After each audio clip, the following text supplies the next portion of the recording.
Market correction, market crash, market భారీగా పడిపోయింది, ఇలాగే ఉంటుందా, సోమవారం మార్కెట్ పరిస్థితి ఏమిటి, ఇలా మనం చాలా హెడ్లైన్స్ వింటూ ఉంటాం, చూస్తూ ఉంటాం. వీటన్నిటికీ బేసిస్ ఏమిటి అంటే ప్రస్తుతం మన మార్కెట్స్ బాగా వాలటైల్గా ఉన్నాయి. దాని గురించి ఇంకా తెలుసుకోవాలి అంటే మీకు ఎక్స్ప్లెయిన్ చేస్తాను. నా పేరు సుభాష్ బాబు, నేను మీ ఫైనాన్షియల్ అడ్వైజర్ని, సుసంపద ఫిన్మార్ట్ కంపెనీ ఓనర్ని. మా ఈ ఛానల్ని మీరు సబ్స్క్రైబ్ చేయండి, చివరి దాకా చూడండి, లైక్ చేయండి, షేర్ చేయండి. Thank you. Back to market corrections now. Blood bath on Dalal street. Indian stock market crashed, 10 lakh crores wiped out. ఇలా చూస్తూ ఉంటాం మనం. సెన్సెక్స్ 1100 పాయింట్లు పడిపోయింది, భారీగా పడిపోయింది. మళ్ళీ స్టాక్ మార్కెట్ ట్రిగర్ సీరియస్గా ఉంటుందా? ఇలాగా మనం ఈ మార్కెట్ కరెక్షన్ గురించి చాలా న్యూస్ వింటున్నాం. ఈ న్యూస్ తర్వాత ఎక్సెసివ్ డోస్ ఆఫ్ ఇన్ఫర్మేషన్, అందరి చేతిలో మొబైల్ ఉంది, వీడియోస్ చూడడం, న్యూస్ చూడడం, ఫాలో అవ్వడం, వీటి బట్టి ఏమవుతుంది అంటే అన్నెసెసరీగా చాలామంది ఈ ఫ్యాక్టర్స్ ట్రాక్ చేయడం జరుగుతోంది. ఒక మార్కెట్స్లో ఒక 0.5%, 1% పడడం, లేవడం పరిపాటే కామనే. అది పెద్ద వరి అవ్వక్కర్లేదు. అసలు మార్కెట్ పరిభాషలో ఒక 8 to 10% కానీ మార్కెట్ పడితే దాన్ని కరెక్షన్ అంటాం మనం. అదే 20% దాటి పడితే దాన్ని మార్కెట్ క్రాష్ అంటారు.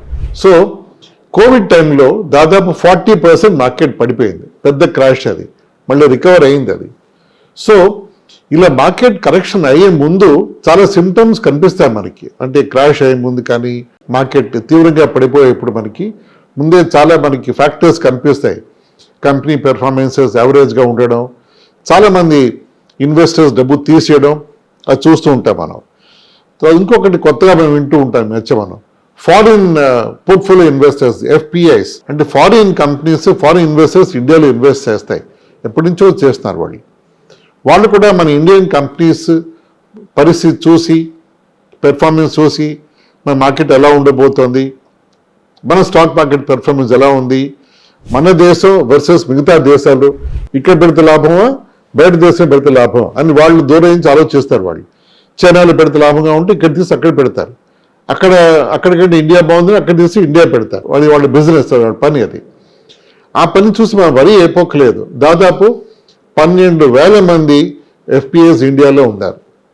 ఓకే, ఇందా నేను చెప్పినట్టు ప్రపంచంలో ఎన్నో మార్కెట్స్ వాళ్ళు ఇన్వెస్ట్ చేస్తారు. వాళ్ళు దాంట్లో ఇండియా వాళ్ళకి చాలా అట్రాక్టివ్ డెస్టినేషన్ కనిపిస్తోంది. ఎందుకంటే India one of the largest growing economies in the world. మనం 6.5% GDPలో ఉన్నాం. ఉండబట్టి మన కంపెనీస్, మన పెర్ఫార్మెన్స్ అన్ని సెక్టర్స్ అవ్వచ్చు, IT అవ్వచ్చు, మ్యానుఫ్యాక్చరింగ్, తర్వాత డిఫెన్స్ ఆర్ ఫార్మా అండ్ చాలా సెక్టర్స్ కొద్ది గొప్ప బాగానే పెర్ఫార్మ్ చేస్తున్నాయి. అగ్రిగేట్గా ఇచ్చే లాభమే మన GDP. అది మనం డెఫినెట్గా మన నెంబర్ బాగుంది కాబట్టి ఈ కంపెనీస్, ఇండియాలో ఉన్న కంపెనీస్ పెర్ఫార్మెన్స్ బాగుండబట్టి వాళ్ళందరూ వచ్చి ఇన్వెస్ట్ చేస్తున్నారు ఇక్కడ. సో ఒక్కొక్కసారి మనకంటే ప్రపంచం కొన్ని కంపెనీస్ ఎందుకంటే బాగా చేయొచ్చు, అక్కడ మూవ్ అవ్వచ్చు FPIs. అది కామన్గా అయ్యే ప్రక్రియ. అది మనం దాన్ని వరి అయిపోక్కర్లేదు. ఈ మధ్యన మనం చాలా డిస్టర్బింగ్గా మనం ఫీల్ అవుతున్నాం. మన న్యూస్లో US గవర్నమెంట్ వాళ్ళు టారిఫ్ పట్ల కొంచెం స్ట్రిక్ట్గా ప్రపంచంలో వాళ్ళు యాక్షన్ తీసుకుంటున్నారు.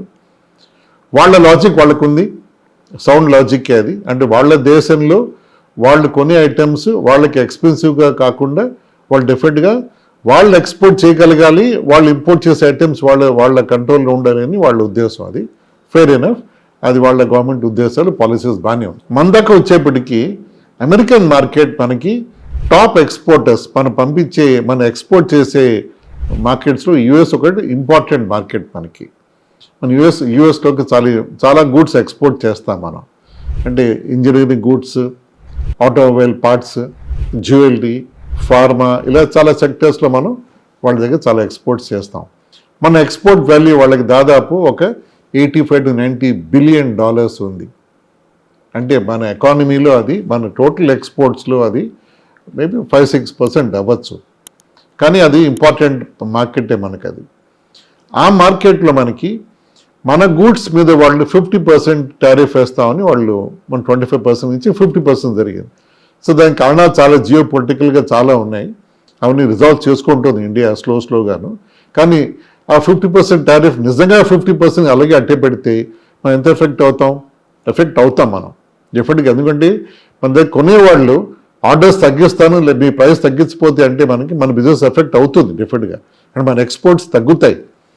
కానీ అట్ ది సేమ్ టైం మన మిగతా మార్కెట్స్ కూడా మనం చూసుకుంటున్నాం. యూకేతో మనం ఈ మధ్య ఫ్రీ ట్రేడ్ అగ్రిమెంట్ చేసుకున్నాం. అండ్ ఒకవేళ కానీ యూఎస్ మార్కెట్ కానీ ఎక్స్పోర్ట్స్ డౌన్ అయితే యూకేలో పెంచుకుంటూ అలాగే మిగతా యూరోపియన్ నేషన్స్ అవ్వచ్చు, మిగతా దేశాలు మనం టార్గెట్ చేసి మనం వాళ్ళతో ఎక్స్పోర్ట్స్ మనం చేసుకుని అక్కడ మన ఈ ఎక్స్పోర్ట్ డ్రాప్ని మనం మేనేజ్ చేసుకుంటున్నాం. ఇవన్నీ రొటీన్గా జరిగే వ్యవహారాలే దేశం మేనేజ్మెంట్, దేశం గవర్నెన్స్లో. ఇది మార్కెట్ కొంచెం అప్ డౌన్ అవుతుంది, తీవ్రంగా పడిపోలేదు. లక్కీగా మార్కెట్ తీవ్రంగా పడిపోలేదు. అంటే ఇంత గొడవ అవుతున్నప్పుడు కూడా ప్రపంచంలో జియో పొలిటికల్గా ఇండో పాకిస్తాన్ గొడవ అయింది, యుక్రెయిన్ రష్యా వార్ అవుతోంది, ఇరాన్ ఇజ్రాయెల్ గొడవలు అవుతున్నాయి. ఇవన్నీ అవుతున్నా కూడా మన మార్కెట్ కొంచెం సాఫీగానే వెళ్తోంది ముందు. ఈ 50% టారిఫ్ ఇన్ని కూడా మార్కెట్ డీప్గా పడిపోలేదు. ప్రతిరోజు మనం చూస్తుంటాం న్యూస్లో అట్లా పడిపోతుంది, వచ్చే వారం పడిపోతుంది, భయపడుతూ ఉంటాం మన మార్కెట్స్ పడలేదు. ఆన్ ది కాంట్రరీ జూలై మంత్లో మన SIP inflows into our own mutual funds one of the highest ever so far. 26,500 కోట్ల డబ్బు మన ఇన్వెస్టర్స్ ఎస్ఐపిలు ఇన్వెస్ట్ చేశారు, హైయెస్ట్ ఎవర్.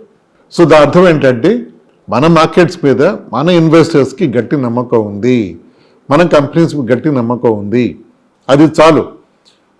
మన ఎకానమీని మన ఓన్ కన్సంప్షన్తో మన దాన్ని స్ట్రాంగ్గా చేసుకోగలిగితే దట్ ఈస్ గుడ్ ఇనఫ్. అంటే మన ఎక్స్పోర్ట్స్ మీద ఎక్కువ డిపెండ్ అవ్వక్కర్లేదు. ఎక్స్పోర్ట్స్ అవసరం అన్ని దేశాలకి, అది మనకి పెద్ద డిపెండెన్స్గా ఉండకూడదు. చాలా దేశాలు ఎక్స్పోర్ట్స్ మీదే డిపెండ్ అవుతాయి. ఎగ్జాంపుల్ జపాన్ ఆర్ మిగతా సౌత్ ఈస్ట్ ఏషియన్ కంట్రీస్ ఉన్నాయి. వాళ్ళ పాపులేషన్ చిన్న పాపులేషన్, వాళ్ళ కన్సంప్షన్ ఎక్కువ ఉండదు. ట్రేడ్ అంత ఎకానమీ అంతా ఎక్స్పోర్ట్స్ మీద ఆధారపడి ఉంటుంది. వాళ్ళకి టారిఫ్ చాలా సీరియస్గా ఎఫెక్ట్ అవుతుంది. మనకి అలా కాదు, మన ఓన్ కన్సంప్షన్ స్ట్రాంగ్గా ఉన్నాం మనం. సో దేర్ ఫోర్ ఈ మార్కెట్ కరెక్షన్ అయిపోతుందా, మార్కెట్ పడిపోతుందా అని మనం వరీ అవ్వక్కర్లేదు. కొంచెం కరెక్షన్స్ అప్పుడిప్పుడు అవుతూనే ఉంటాయి. నేను చెప్పినట్టు ఇందాక 0.5%, 0.8%, 1% అప్ డౌన్ అవుతూనే ఉంటుంది. మన మార్కెట్ ఇప్పుడు ఈసీజీ లాగా పైకి కింద వెళ్తూనే ఉంటుంది. కానీ అల్టిమేట్ డైరెక్షన్ ఇలా పైకే ఉంటుంది. అది మనం గుర్తుపెట్టుకుని మనం కంఫర్టబుల్గా, కాన్ఫిడెంట్గా, ధైర్యంగా ఉంటే మన ఎకానమీ మనం పెద్ద హెల్ప్ చేసిన వాళ్ళు అవుతాం. మన దేశానికే మన పెద్ద హెల్ప్ చేసిన వాళ్ళు అవుతాం మనం. So let's remember, correction is temporary. ఇవన్నీ కరెక్షన్స్ వస్తాయి, వెళ్ళిపోతాయి. గ్రోత్, మన India growth is always permanent. అంటే మన ఒక దేశం గ్రోత్ జర్నీ ఒక 10-20 ఏళ్ళు ఉంటుంది. తర్వాత మళ్ళీ కొంచెం కరెక్షన్ రావచ్చు, అంటే కొంచెం డిప్ అవ్వచ్చు, మళ్ళీ రావచ్చు. అది గుర్తుపెట్టుకోవాలి మనం. సో తొందరపడి మనం హడావుడిగా మన బ్లడ్ ప్రెషర్ పెంచుకుని, స్ట్రెస్ పెంచుకుని ఉండక్కర్లేదు. హాయిగా, కంఫర్టబుల్గా మన బిజినెస్, మన ఉద్యోగాలు చేసుకుంటూ లీడ్ చేద్దాం లైఫ్ని. మనం ఇండియాని సపోర్ట్ చేద్దాం. Thank you. జై హింద్.